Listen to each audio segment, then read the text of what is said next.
Entonces, hasta ahora estuvimos viendo el tema de los tensores de formación. Pasamos a lo que es compatibilidad, que las ecuaciones de compatibilidad también son algo que vieron en grado, quiero creer. Entonces será recordarles o contarles si es que no lo llegaban a ver. Y el tema de las ecuaciones de compatibilidad nacen porque yo tengo los desplazamientos y las deformaciones. Estas dos cosas están relacionadas, claramente derivando e integrando. Cuando hacía deformaciones, en pequeñas deformaciones, por ejemplo, era el gradiente simétrico de U. Estos son derivadas, entonces estas derivadas de los desplazamientos me dan las deformaciones. Si no tengo pequeñas deformaciones, pasamos a grandes desplazamientos, tiene más términos, pero siempre son términos asociados a las derivadas de este señor. Entonces, si en cambio yo tengo las deformaciones, yo podría calcular los desplazamientos integrando y haciendo el proceso inverso. El problema nace en que de este lado tengo 3 componentes y de este lado tengo 6. Entonces, si yo derivo 3 componentes para formar 6, no hay ningún problema. Pero si yo tengo 6 componentes, cuando integro, tengo que integrar a 3 componentes que tengan sentido. Dicho de otra forma, yo acá puedo poner cualquier campo de desplazamientos y eso me genera un campo de formaciones único y coherente, pero no puedo generar cualquier campo de deformaciones y esperar que el desplazamiento necesariamente tenga sentido. O sea, que la relación sea única. Y esas son las ecuaciones de compatibilidad. Las ecuaciones que me garantizan la compatibilidad entre el desplazamiento y la deformación. Que cuando yo tenga este campo de deformaciones, y digo campo nuevamente porque esto es un tensor que tiene 9 componentes y las 9 componentes son funciones, cuando integre esto, tengo que llegar a 3 funciones posibles, coherentes de desplazamientos. Las ecuaciones de compatibilidad son las ecuaciones que me garantizan esto. Si me garantizan simplemente la relación entre los desplazamientos y las deformaciones, son condiciones matemáticas. O sea, son ecuaciones, que las ecuaciones son esas, son un set de 3 ecuaciones que tengo que garantizar para que se dé esta relación, para que esté bien planteado el problema. Entonces se puede mostrar cuál es la condición matemática y cómo llego a estas expresiones. Acá simplemente se las menciono para decirles que la realidad es que es un tema matemático, para garantizar justamente que cuando llegue a U esté bien expresada. Y las condiciones son estas, pero físicamente tienen un significado. Y físicamente esto de que si es compatible o no es compatible el desplazamiento, implica a que cuando yo haga mi deformación, luego de la deformación, 2 puntos no condensen uno solo, o 2 puntos que están unidos, están juntos entre sí, que luego de la deformación no me aparezcan separados. Es decir, 2 puntos contiguos deben permanecer contiguos y no pueden separarse, no me puede aparecer un vacío, y un punto no puede transformarse en 2 y haber una especie de superposición del sólido. Las ecuaciones de compatibilidad me garantizan eso, que simplemente cuando haga mi deformación, la deformación resulte compatible, y es decir, que los desplazamientos de los puntos estén correctamente expresados. Que 2 puntos no vayan a parar a un lugar o que un punto no vaya a parar a 2 lugares. Físicamente no es eso, y es una expresión matemática, son estas condiciones que se explican porque acá tengo 9 términos, como es simétrico tengo 6 componentes, creo que más de una vez dije 9 términos, por simetría lo puedo reducir a 6. Para que estos 6 componentes me den 3 componentes coherentes, tengo que cumplir esto, que físicamente quiere decir que no me aparezca un vacío, que no me aparezca una superposición en mi sólido. Comentario al margen, hay teorías que permiten que aparezcan vacíos y que permiten que aparezcan esta especie de superposiciones, pero ya yéndose fuera de lo que es el continuo, estamos trabajando con mecánica del continuo. Todos sabemos que el hormigón se fisura y el hormigón aparece una grieta y aparece un vacío, pero esa grieta no se puede representar completamente con lo que es mecánica del continuo, porque deja de ser un continuo, y hay que usar otras estrategias para intentar hacer fisuración y fractura. Entonces, nos restringimos por ahora a lo que es medios continuos, siendo medios continuos un continuo homogéneo que no tiene ningún tipo de discontinuidad adentro del dominio. Una consulta, Felipe. En las derivadas, la de derivar físicamente implica justamente este tipo de compatibilidad. Ahora, las integrales, físicamente, ¿qué estaría? O sea, ¿cómo se...? Si vos tenés el campo de desplazamientos, ¿sí? Sí. Si vos conocés esto, la compatibilidad se garantiza automáticamente. Si vos conocés esto y esto está bien planteado, no hay que buscar lograr una compatibilidad. Si vos planteás bien U, nunca te puede aparecer esto. Porque si tu campo de desplazamiento está bien planteado, este punto se mueve una sola vez. El problema nace porque en muchos problemas no venimos de este lado. Cuando vamos a ver más adelante, por ejemplo, torsión, se suele plantear del lado de las deformaciones. Depende del problema. Si vos recapitulo, si vos lo planteás, si vos partís de los desplazamientos, las deformaciones necesariamente te dan compatibles. El problema es si vos partís de las deformaciones, no cualquier deformación te va a dar un desplazamiento compatible. Claro. ¿Sí? Las deformaciones son las que tienen que cumplir las ecuaciones de compatibilidad. Si te fijas, todas estas expresiones de acá son expresiones de las deformaciones. La deformación tiene que cumplir esto, y esto, y esto. Y si cumplen todas estas condiciones, entonces consigo un desplazamiento compatible. Y un desplazamiento compatible es esto de acá.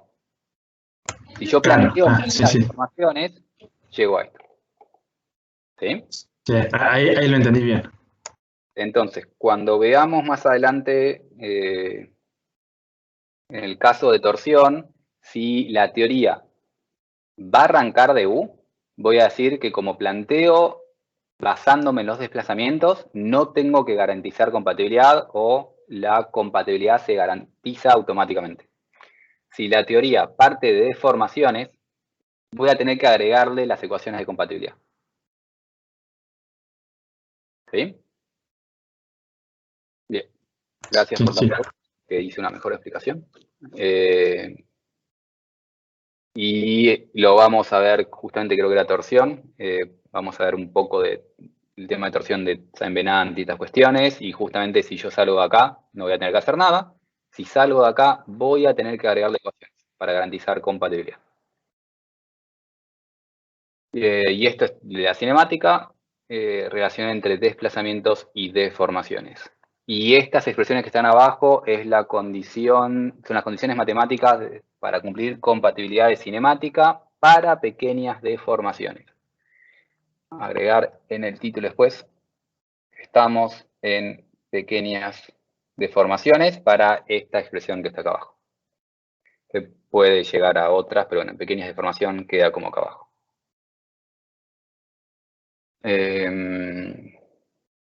Lo otro que también probablemente vieron en grado es que el tensor de deformación del punto era único. Estemos en pequeñas deformaciones, grandes deformaciones, usemos Green-Lagrange o usemos Almansi, el tensor de mi punto es único. Cada punto tiene un tensor de deformaciones, pero y aparte, esa deformación de ese punto lo podíamos referir a ciertas direcciones particulares que eran las direcciones principales. Y esto me refiero a ese punto. El punto tiene una deformación. Y el punto, la deformación de ese punto la puedo referir a X y Z. Y entonces hablo de el tensor de deformación, que así lo veía yo en grado, ahora va a ser epsilon. Y este epsilon es único, pero lo puedo escribir en X y Z, y tenía XX, XY, etc.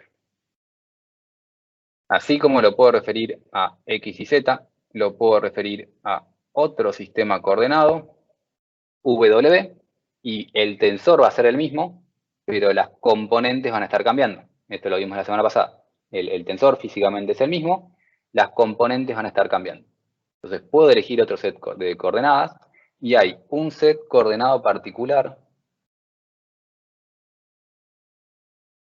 que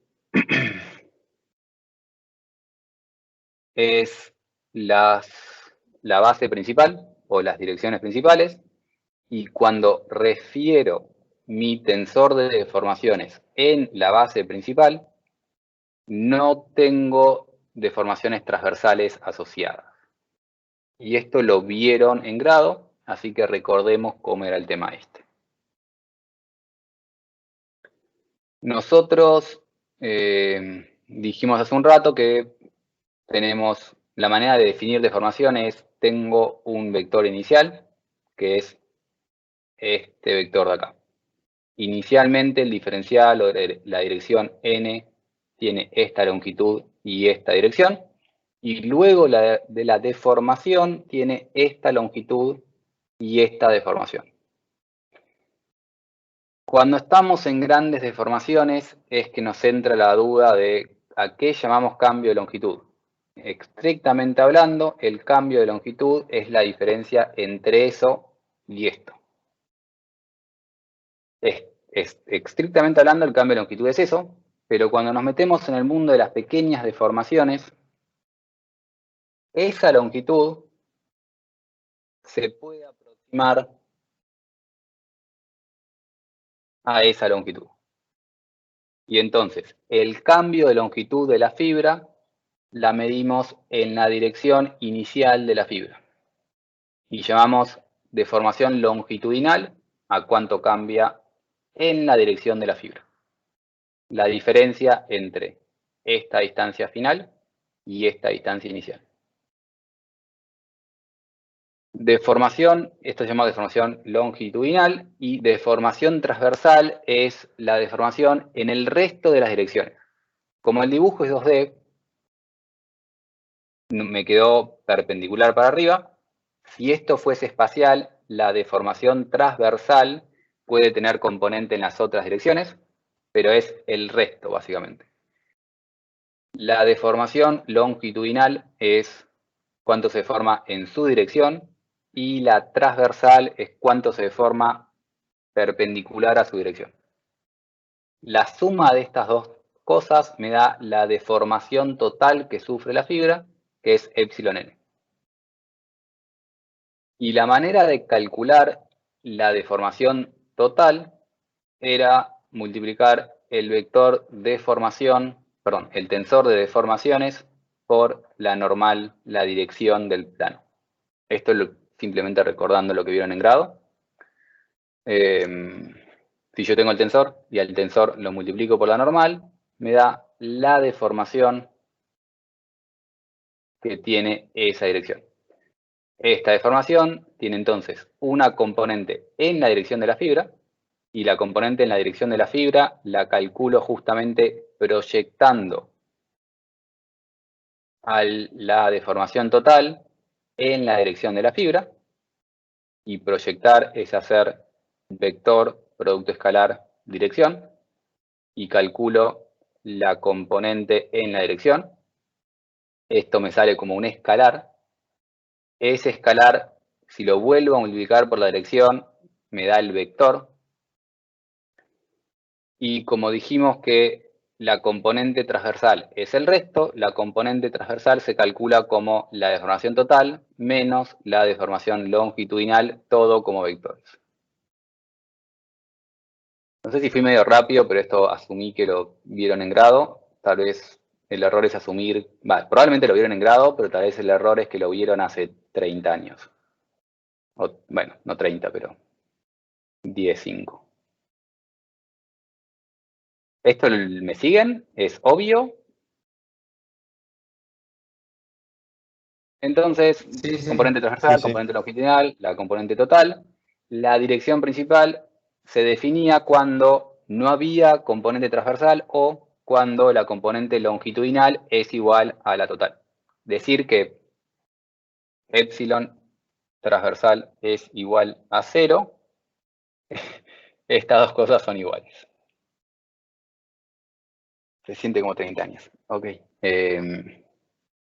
Mientras recordemos fácilmente, para mí me sirve. O sea, no esperaba que se acuerden esto para que me lo expliquen, pero idealmente puedo pasar rápido y es como andar en bicicleta. Idealmente es como andar en bicicleta. Posiblemente no. Pero bueno, volviendo a lo que estamos haciendo, decir que la componente transversal es igual a 0 es lo mismo que decir esto que dije acá. Estas dos cosas es un sí y solo sí. En mi mente es más fácil lo de la izquierda, probablemente a ustedes les suene más lo de la derecha.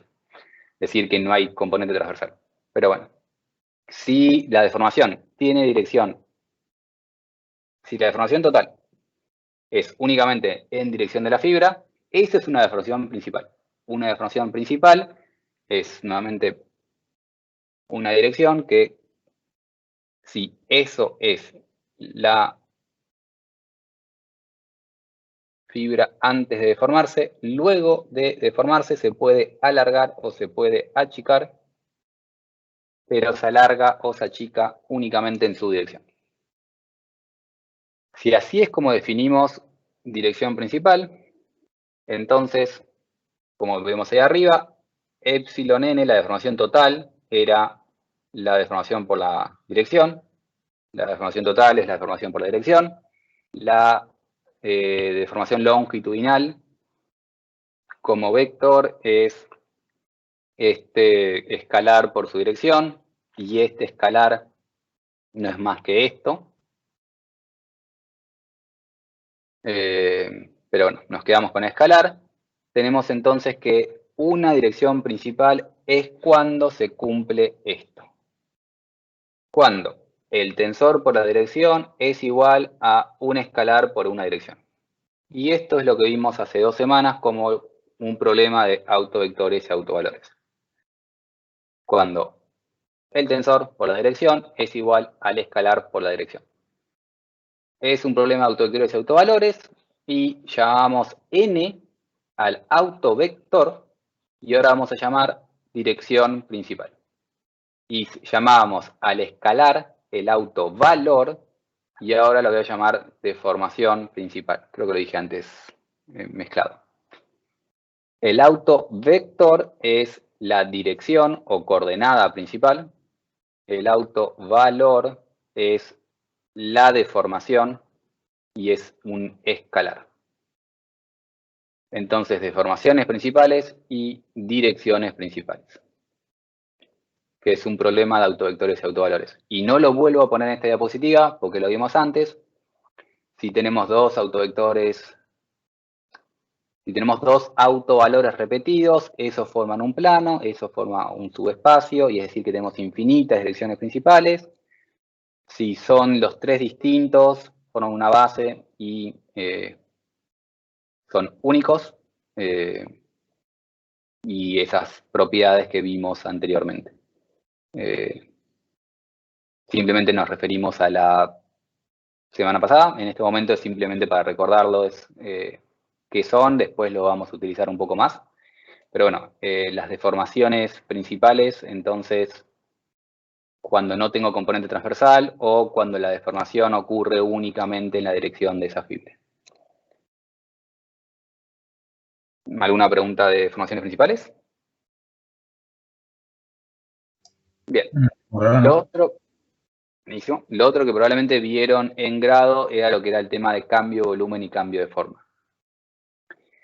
En principio, mi punto se puede formar de cualquier forma y vuelvo un segundo para atrás, antes de ir a eso. Siempre que estoy hablando de una deformación, estoy hablando de un punto y direcciones.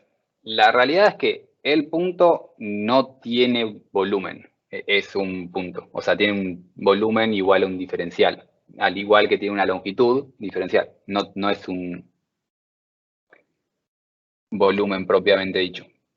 Como estamos hablando de coordenadas, generalmente cuando vamos a hablar de mi punto, en la mente de la mayoría de ustedes se están imaginando ese cubito. Le hago una aclaración por las dudas para vincular. La realidad es que el punto no es un cubo, el punto es un punto, pero como estamos expresando el punto en coordenadas cartesianas y nuestra mente quiere darle forma, le da forma de cubo para seguir las coordenadas esas. Ahora, la realidad es que es un punto, no es un cuadrado, y si yo hubiese cambiado las coordenadas, hubiese hecho otra formita, simplemente para intentar representarlo. Y lo otro, por las dudas, antes que me surja la pregunta en este tema o el que viene, muchas veces cuando dibujamos ese cubo, le solemos poner las coordenadas en ese vértice, como si ese vértice fuese distinto a otro vértice. Es un punto, el punto no tiene volumen, y si no tiene volumen, no es que me paro acá y ese es el lugar del punto. Podría haberme parado perfectamente en el centro, baricentro de mi cubo, y empezar a expresarlo respecto a ese punto. Total, no tiene baricentro, es un punto. Y lo expreso en ciertas coordenadas. Pero para poder visualizarlo, hacemos el cubito. No sé si esos comentarios que hago yo ayudan o confunden. Esto lo digo porque hasta ahora venimos hablando de un punto, pero cuando vengo a hablar de cambio de forma y cambio de volumen, a mi punto lo expresé como un cuadrado, y este cuadrado tiene inicialmente forma de cuadrado y luego la deformación queda con forma de rectángulo. Es decir, lo alargué en dirección X y lo achiqué en dirección Y. Inicialmente perfecto cuadrado, luego ese rectángulo alargado en la dirección X, achicado en la dirección Y. Si quiero calcular el volumen de ese cuadrado, el volumen inicial es simplemente el área, porque estoy en 2D. Sí, esto en realidad es un volumen, porque lo vamos a trabajar en espacial. Pero bueno, si estamos en el área, si estamos en el 2D, lo que sería el volumen sería el área del cuadrado, y inicialmente el área vale la longitud inicial en X por la longitud final en Y, y el área final o el volumen final es la longitud en X final por la longitud en Y final, que es lo que tengo expresado acá arriba. Ahora, la longitud en X final no es otra cosa más que la longitud en X inicial por 1 más la deformación en X de mi cubo. Es decir, esto vale la longitud inicial más lo que se deformó, y lo que se deformó en dirección X es eso. Entonces, reemplazo la longitud final en X y en Y por estas expresiones, que son, esto acá es la longitud en Y final y la longitud en X final. El cambio volumétrico sería la diferencia entre estas dos cosas, y la deformación volumétrica se define como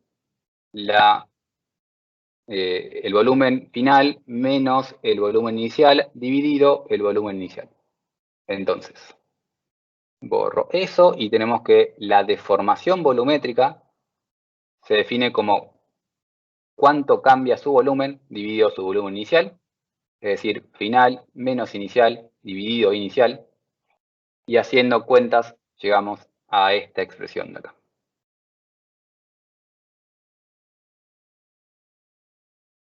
Esta expresión la cuasi deduje, existen mejores maneras de hacer esto, para el caso 2D, y queda de esta forma,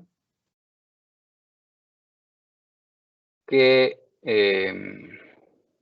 tenemos que llevar al caso 3D, y tenemos que nos va a interesar llevarlo al caso de pequeñas deformaciones.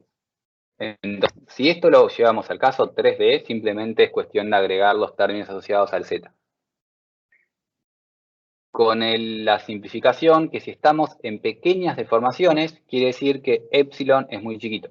Y si epsilon es muy chiquito, mucho mejor, menor a 1, el producto entre valores pequeños da un valor mucho más pequeño.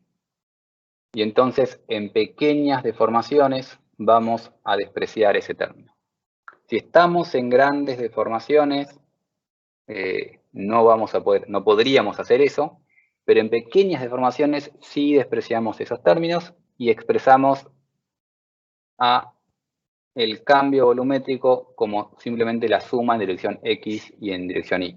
Para el caso 2D, cuando vamos al espacio, le sumamos la dirección en Z y tenemos que el cambio volumétrico es la suma de la deformación en X más la deformación en Y más la deformación en Z, que es igual a la traza del tensor de deformaciones. ¿Y alguien se acuerda qué era la traza del tensor de deformaciones?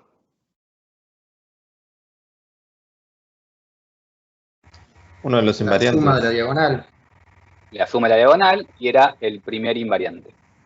Entonces, Exacto. el primer invariante del tensor de deformaciones es igual a la deformación volumétrica que tiene el punto. Conociendo esto, lo otro que habíamos visto en la clase pasada era que el tensor de deformaciones, cualquier tensor, lo podemos descomponer en un tensor esférico y un tensor desviador. Esto lo vimos la semana pasada. Hace 2 semanas, donde el tensor esférico, que es este de acá, era un tensor que formábamos haciendo la identidad por la traza de epsilon dividido 3. Lo tengo ahí al costado igual. Esto era mi tensor esférico, que lo tengo acá al costadito, y el tensor desviador lo calculábamos como el resto, es decir, la diferencia entre el tensor total y la parte esférica. Esta división, esta descomposición, lo podíamos hacer con cualquier tensor que teníamos, y podemos notar que si la deformación volumétrica es únicamente la traza, la deformación volumétrica está justamente asociado a el tensor esférico. Y el tensor desviador me va a dar las componentes que me generan un cambio de forma. Lo voy a volver a explicar de otra forma. Bien, tengo esta expresión de acá. La traza del primero es la traza de epsilon. ¿Cuánto vale la traza del segundo, del tensor epsilon b corta?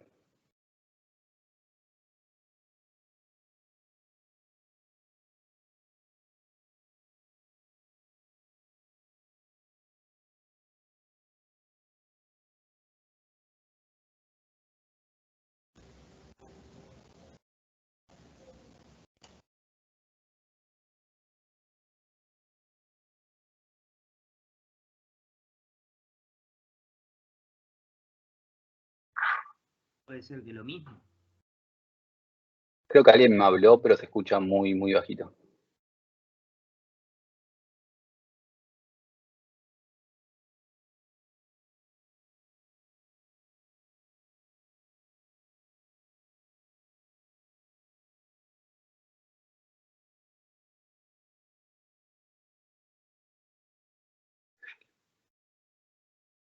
Sigo escuchando respuestas, si alguien tiene una respuesta. Si no, ¿No es una diagonal donde es epsilon XX, epsilon Y y epsilon ZZ? esto de acá, ¿cómo Sí. armamos este tensor? Que es, o sea, acá no lo puse, pero bueno, este es epsilon, tensor de formaciones entero, el tensor de formaciones esférico o volumétrico y el tensor de formaciones desviador asociado a los cambios de forma. ¿Cómo calculábamos epsilon b? ¿No eran un tensor con todo cero menos la diagonal y la diagonal ¿Y qué sumaba la poníamos? traza también? O sea que era ¿Poníamos la traza así de una? un tercio de la traza, era Un mayor. tercio de la traza.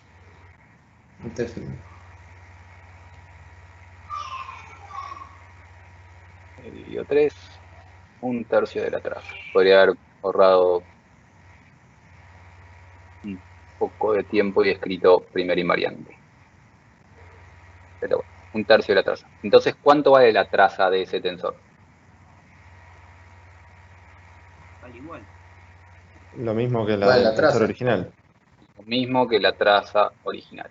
¿Y cuánto va a valer la traza del tercer tensor? 0. Sí. Cero. Entonces, este tensor no tiene traza. Si no tiene traza, eso quiere decir que no tiene cambio volumétrico. Porque el cambio volumétrico es la traza. Y el cambio volumétrico del tensor total es el cambio volumétrico que tiene el tensor esférico. Entonces, el tensor esférico nos da el cambio de volumen. Ese tensor genera justamente que si yo tengo un cuadradito, ese cuadradito ahora es más grande o más chico, no sé, veremos, pero es un cuadradito. Se deforma lo mismo en una dirección que en la otra, porque tienen la misma componente por todos lados. Entonces, vamos a cambiar el color. Felipe, Sí. una consulta, porque yo creo que no. La traza era la suma de la diagonal. Ahora, cuando nosotros ponemos en el tensor volumétrico, estamos asumiendo que cada componente de la diagonal es igual. No es lo que asumís, es la manera que lo definís. El tensor esférico se define como un tercio de la traza de epsilon por la identidad. Es como se define. Está bien. Pero si yo sumo este tensor volumétrico más el tensor desviador que tiene su diagonal 0, ¿Sí? no me va a dar los componentes de la diagonal del tensor de deformaciones. Sí, porque no tiene suma de diagonal 0, no tiene diagonal 0. Acá tiene... Perdón. Ya está. Es el primer término de la diagonal, no es 0, es la suma de 0. Está perfecto. Listo. Bien, aclarado eso, entonces el tensor de formaciones volumétrico me da algo que me expande o me achica mi cubo, pero el cubo sigue siendo un cubo, porque si se expande lo mismo en todas las direcciones. Si se achica lo mismo en todas las direcciones. Entonces, el cubo sigue siendo un cubo. Si el cubo sigue siendo un cubo, porque se expande y se achica en todas las direcciones, me da el cambio de volumen, y no solo me da el cambio de volumen, sino que no hay cambio de forma, porque el cubo sigue siendo un cubo. En cambio, en el tensor desviador, el cubo va a mantener su volumen cambiando su forma. Y va a dar, por ejemplo, algo así. El desviador va a tener traza nula y por lo tanto el volumen se mantiene, pero me va a generar algún tipo de cambio de forma. En total, mi cubo va a tener cambio de volumen y cambio de forma. Pero la parte de la deformación total asociada a la deformación volumétrica está en el esférico y la parte asociada al cambio de forma está en el desviador. Vamos a ver más adelante que, por ejemplo, esto del esférico desviador lo puedo hacer también con tensiones. Y la parte esférica está asociada al cambio de volumen, está asociada a la presión que tiene mi punto, y el cambio de forma está asociado a las distorsiones y va a estar asociado al corte que sufre mi punto. Entonces, muchas veces la parte desviadora se usa para ver cuánto corte, cuánta distorsión tiene mi sólido. Y se habla en muchos lugares como cuánto vale la deformación desviadora o la deformación de corte. La deformación de corte es una degeneración que viene del lado de tensiones, pero va a estar hablando de esto, la deformación de corte, de esta parte.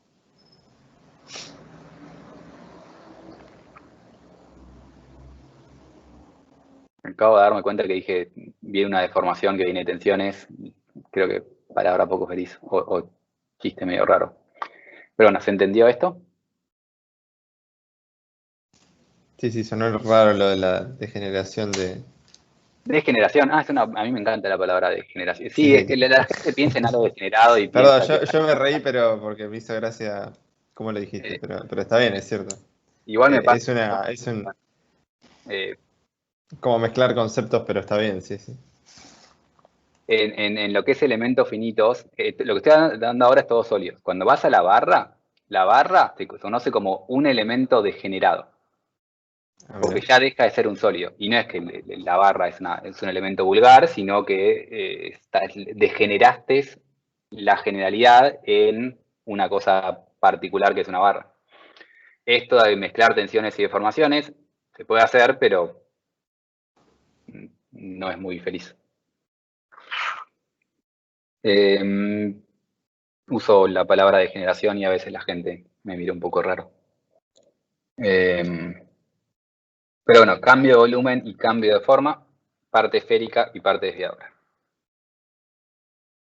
Lo último que tengo respecto a cinemática es un ejercicio, que no voy a dar el ejercicio en su totalidad, lo dejo como ejemplo, pero el trabajo práctico va a ser algo así. Tengo que cambiar un poco los valores que tenía porque no me gustaban los resultados que dieron. Entonces no empiecen hoy mismo con el TP. Si quieren empezar a verlo pueden, empiecen con los ejercicios porque voy a cambiar el número. Pero el ejercicio va a ser básicamente, tienen una deformación original y tienen una deformación final. Y a esto le tienen que calcular el campo de formaciones, el campo de desplazamientos, el campo de formaciones para pequeñas deformaciones, el campo de formaciones para grandes deformaciones y empezar a jugar un poco con eso, conociendo la configuración inicial y la configuración final. Entonces, lo primero que van a tener que hacer es calcular U como función, como campo, y después derivarlo para calcular pequeñas deformaciones o grandes deformaciones, ver si en ese caso particular dan iguales o no dan iguales, y qué tan válido sería usar pequeñas deformaciones para el caso que les esté dando. Entonces, lo primero que tienen que hacer es buscar este señor. Como tips para la vida, pueden arrancar que si la deformación es algo que arranca en algo lineal y pasa a ser algo lineal,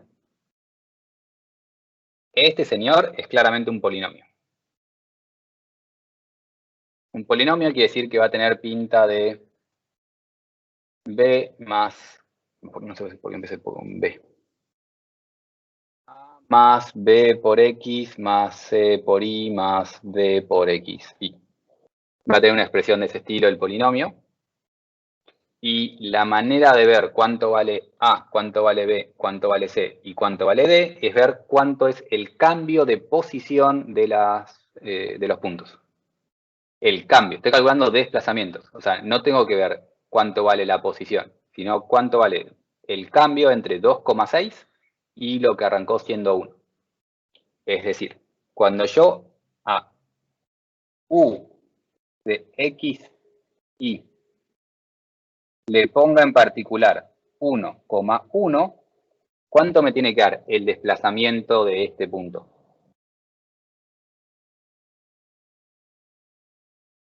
La hipotenusa entre los dos puntos. Es un vector, lo quiero como vector, son todos vectores. No lo aclaré. Ah, perdón. 2,6. ¿Cuánto me da el desplazamiento para el punto 1, 1? 1,6, 0,6. 0,6, 0,6. La diferencia, no me tiene que dar la posición, me tiene que dar la diferencia. Entonces, conociendo los desplazamientos de los 4 vértices, puedo calcular cómo es ese campo de desplazamientos. Y una vez que tengo ese campo de desplazamientos como función, como un campo, derivo y calculo campo de deformaciones o calculo el gradiente y calculo el gradiente de U o tensor de derivadas de los desplazamientos y empiezo a jugar con eso. El ejercicio va a ser básicamente hacer algo así. Les doy una deformación, calculan el campo de desplazamientos, es un polinomio, despejan constantes, conociendo las constantes, calculan cuánto vale esto, calculan cuánto vale la parte simétrica del gradiente de U, la parte antisimétrica, un ejercicio de ese estilo, y comparar el tensor de pequeñas deformaciones con el tensor de Green-Lagrange, que es para grandes deformaciones. ¿Se entiende el ejercicio? Sí, perdón, una consulta. Justo recién borraste, pero el vector U que habías dibujado antes era un vector de 2 componentes. Sí, estamos Ah, en el... O sea, tenés dos polinomios. Claro, Uno para cada uno. estamos Sería U1 de xy, U2 de xy, digamos. exactamente, sí. Como estamos en el plano, me gusta cómo lo estás escribiendo, o UX de XY Claro. y UI de XY. Cuando se desplazan X y cuando se desplazan Y son funciones distintas. Buenísimo. Lo van a calcular de esa manera. Acá son un par de tips para que se den cuenta qué pueden pensar y cómo chequear una vez que llegan al campo a este señor. Verifiquen que si pongo esta coordenada me da el desplazamiento este. Verifiquen que el lado recto se mantenga recto, que gira para intentar ayudarse. Pueden plantear el polinomio medio general que puse antes o dándose cuenta de estas cosas pueden empezar a descartar constantes antes de hacer cuentas. Porque si esto que mide 1 sigue midiendo 1, nos dice algo de cómo es el polinomio. Y si esto que mide 1 sigue midiendo 1, me dice algo de cómo es el polinomio. Si esto es recto y sigue siendo recto, también me va a decir cosas del polinomio ahí, la deformación. Si lo quieren usar como ayuda, si no, medio que empiezan a meter todos los datos que tienen y, o sea, básicamente esto lo pueden meter en un MATCAD o algo, poner 8 condiciones y despeja constantes, o pueden pensarlo previamente para tener menos constantes para despejar. Hacen eso y llegan a una expresión de desplazamientos y una vez que tienen esa expresión de desplazamientos la derivan y tienen una expresión para el campo de deformaciones y si lo evalúan en algún punto particular les da el desplazamiento y la deformación de ese punto en particular. O sea, cuando digo de ese punto en particular, esto de acá, esto ya es un sólido y la deformación de este punto es distinta a la deformación de este punto y es distinta a la deformación de este punto. Esto ya es un sólido completo, no fuimos del mundo del punto. Cada punto va a tener un tensor de deformaciones distinto y por eso tengo un campo de deformaciones. Este punto, por ejemplo, si ven que se mantiene recto, no puede tener deformación XY. Este punto, si ven que deja de ser recto, tiene que tener deformación XY para tener esa distorsión angular. Entonces por eso es un campo, cada punto tiene un tensor distinto y evalúan en algún punto y ven cuánto da la deformación de ese punto. Entonces, otra manera de chequear esto es que esto, en este punto, justamente no tengo cambio de ángulo. Y lo que medía 1 sigue midiendo 1 en ambas direcciones. Este punto no se está deformando. ¿Todo el mundo ve eso? ¿Que este punto no se puede deformar? Este punto, en cambio, no se puede formar en X, porque en X esto y esto miden lo mismo. Es decir, esta fibra no se está deformando en X, se me va a deformar en Y porque se me va a alargar y voy a tener una transversal porque se me va a correr para el costado. Entonces pueden ir pensando de esa forma si el resultado tiene sentido o no. Este no tiene deformación en X, pero sí transversal y sí en Y. Este no tiene en Y, pero sí las otras dos. Este tiene todo, este no tiene nada. Si van a las aristas. Y un punto intermedio tendrá algo intermedio. Entonces pueden ir pensando si la solución tiene sentido o no. ¿Preguntas? Lo esperable de los puntos intermedios sería que tengan todo también, ¿no? Sí. O sea Tomamos que algo eso tenía un solo punto sin deformación, que sería el 0, todo, 0. sin ninguna deformación, solo el 0, 0. Listo. Sin deformación en X, todos estos de acá. Mejor dicho, todos estos de acá porque usamos coordenadas iniciales. Claro, perfecto. Listo. Y siempre justamente lo referimos a esto porque usamos Lagrangiano. No decimos cuánto vale la deformación de este punto que en el espacio final queda acá. Hablamos de la deformación del punto 1, 1. Siempre referido a coordenadas iniciales.